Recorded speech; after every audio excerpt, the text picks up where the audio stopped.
What's good? Today I will be doing a persuasion speech on abortion pro-life. I want to go ahead and open it up by stating a quote that I saw online that touched me. The quote is, when God created a man and woman, he was thinking, who shall I give the power to give the birth to the next human? And God chose woman. And with this being said, that is evidence of why women are so powerful. I feel like I am a credible source because I am a woman. So if any of these laws go into place, I would be affected as if anyone else would be affected today as well. So today I plan on sharing the problem with you on why, if they put the law into effect, how it will affect women and what we will do, what extent we will go to get rid of a fetus. Just because there is a law in place does not mean that that will stop us from having something we do not want. Here in this picture you see that these are the fatal growth steps up to the 40 weeks. And as the abortion laws come into place, they want us to know we are pregnant before 6 weeks. And as you see, 9 weeks is still not even a being big. You go to the next slide. The problem that I see is a lot of times you have women that are not ready. They're still dealing with depression themselves. They're still not complete themselves. And a lot of times women, we have that question of when we get pregnant, are we ready? Am I ready to have a baby? Am I financially stable? Is this the guy I even want to be with? So these are just some pictures that I saw online. You have a woman crying, you have a split family because it just didn't work. And a lot of people marry because they had a baby, and that's not necessarily the right way to do it. You can go ahead and go to the next slide. So in the picture it says you cannot pour from an empty cup, take care of yourself first. And that's basically saying, if you do not know who you are, how can you raise someone else to be this infamous person if you don't even know who you are? So in the bottom picture on the last slide, you saw money. Money is the root to evil. The world runs off of money. With no money, you can't do anything. You also saw a young girl crying in the corner. A lot of people deal with depression from the age of 9. So at the age of 9, you're already dealing with depression. You see on the news all the time that kids are killing themselves because either they can't talk to their mom about the sex life, or they want to start having sex, but they don't know how to have a conversation.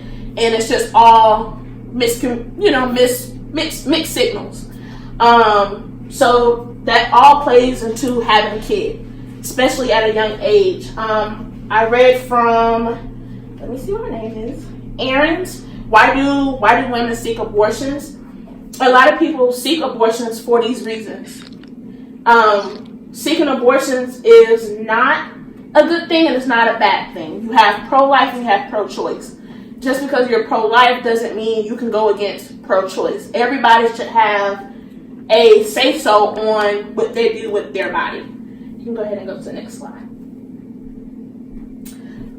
A solution that I feel should be in place is to give more information to the youth. Giving more information to the youth is basically books you can give and sex education classes. I feel that sex education should be taught at a younger age other than in high school or in 9th grade. I learned about sex education in the 9th grade. Some people are already having sex by 7th grade. So I feel that it should definitely be taught in middle school, because middle school is kind of where you start defining yourself. You start growing more things and stuff is starting to do weird things at this point. And I feel like it should not all be on the woman. The men, they have condoms.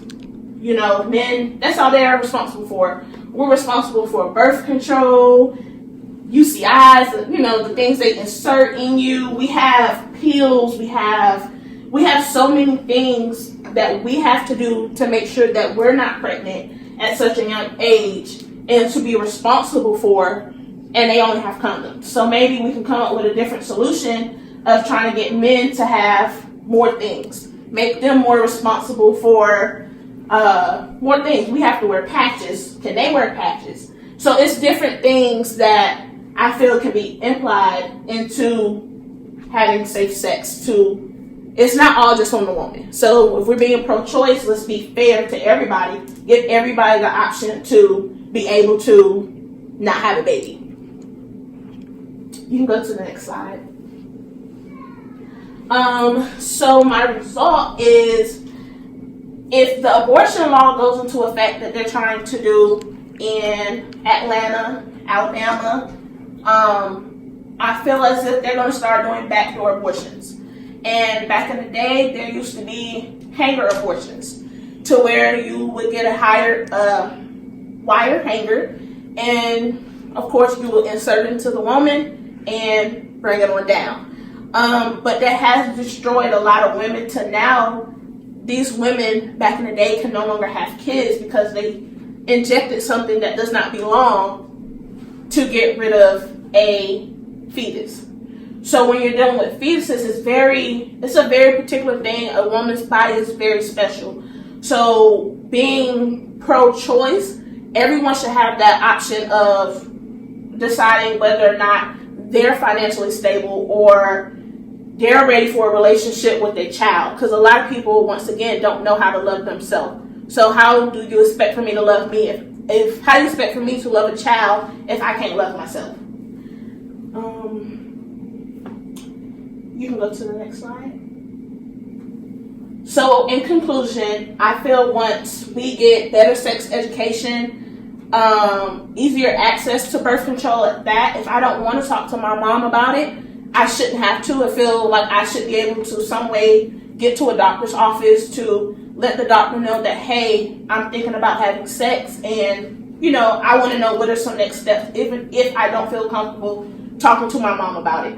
So in a conclusion, I feel that abortion rates will go down if we apply these more often to men, to women. It does need to be some kind of lock on abortions because abortion rates have went up. But I feel like these are some things that will bring the abortion rate down. And also in the bottom picture you see is family. We have came away from family. Nobody really has a family anymore. It's just, that's my baby mama for lack of term, and that's my baby daddy. So I want to go ahead and hand out these handouts to you guys, for you guys to go ahead and look over some more ideas and some more links that I did put in the brochure, for you guys to go online if you do have questions about abortion or have never been through it and you find out you are pregnant and that might be something that you want to do. Thank you.